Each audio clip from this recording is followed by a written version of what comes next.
ఏపీలో ఇప్పుడు కొత్త ట్రెండ్ నడుస్తోంది. అదే ఆస్టరిటీ డ్రైవ్.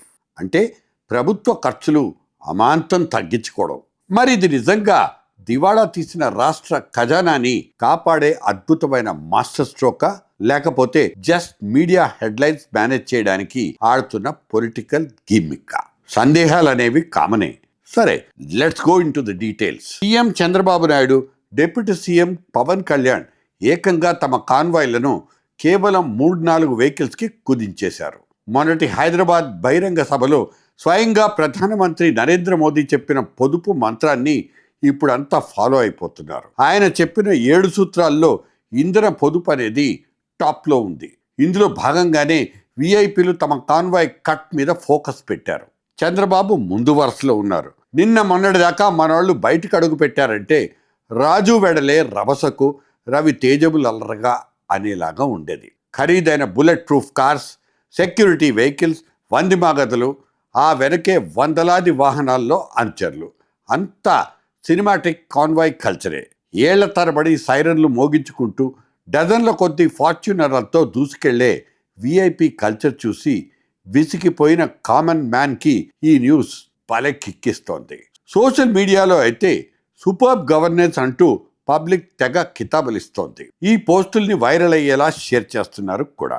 ఏపీలో కాన్వాయ్ ప్రయాణ ఖర్చులు, ఇంధన వినియోగం వివరాలు చూస్తే పొదుపు మంచిదే అనొచ్చు. ప్రస్తుత డీజిల్ ధరల ప్రకారం ఒక్కో వెహికల్ కిలోమీటర్ ప్రయాణానికి దాదాపు 12 నుంచి 17 రూపాయలు ఖర్చు అవుతుంది. అంటే మొత్తం 5 వాహనాల కాన్వాయ్కి 100 కిలోమీటర్లు ప్రయాణిస్తే దాదాపు 60 నుంచి 80 లీటర్ల డీజిల్ కావాల్సి ఉంటుంది. సుమారు 6,000 నుంచి 8,000 వరకు ఖర్చు ఉంటుంది.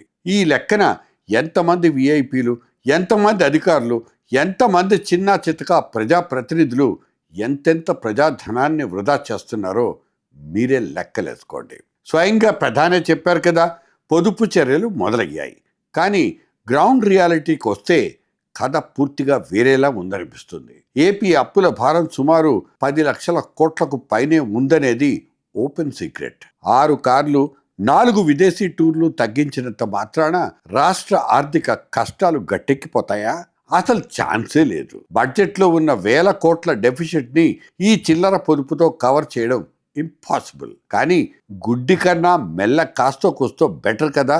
అయితే ఇదంతా కేవలం వెల్ఫేర్ స్కీమ్స్ డెలివరీలో వస్తున్న జాప్యాన్ని కప్పిపుచ్చుకోవడానికే అనే చర్చ కూడా మొదలైంది. డ్యామేజ్ కంట్రోల్ కోసం జనాల అటెన్షన్ డైవర్ట్ చేసే ఆప్టిక్స్ గేమ్ అంటూ ఆపోజిషన్ లీడర్లు గట్టిగానే కౌంటర్స్ ఇస్తున్నారు. నాణ్యానికి మరోవైపు కూడా ఉంది కదా. కొండంత అప్పు ముందు ఈ కట్టింగ్స్ చాలా చిన్నవే కావచ్చు, కానీ లీడర్స్ మైండ్ సెట్ మారడానికి, ఆ పాత విఐపి అహంకారాన్ని తగ్గించడానికి ఖచ్చితంగా ఇదొక డీసెంట్ అడుగు. పై స్థాయిలో సింప్లిసిటీ చూపిస్తేనే కింది స్థాయి ప్రభుత్వ విభాగాల్లో కరప్షన్, వేస్టేజ్ తగ్గుతాయి.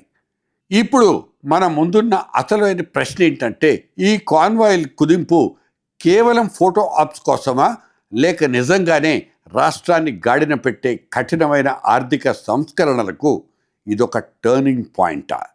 ఈ ఆస్టరిటీ డ్రైవ్ మూలంగా కరెంటు బిల్లులు, నిత్యావసర రేట్లతో సతమతమైపోతున్న సామాన్యుడికి డైరెక్ట్గా ఒరిగే లాభం ఏమైనా ఉందా? Answer please.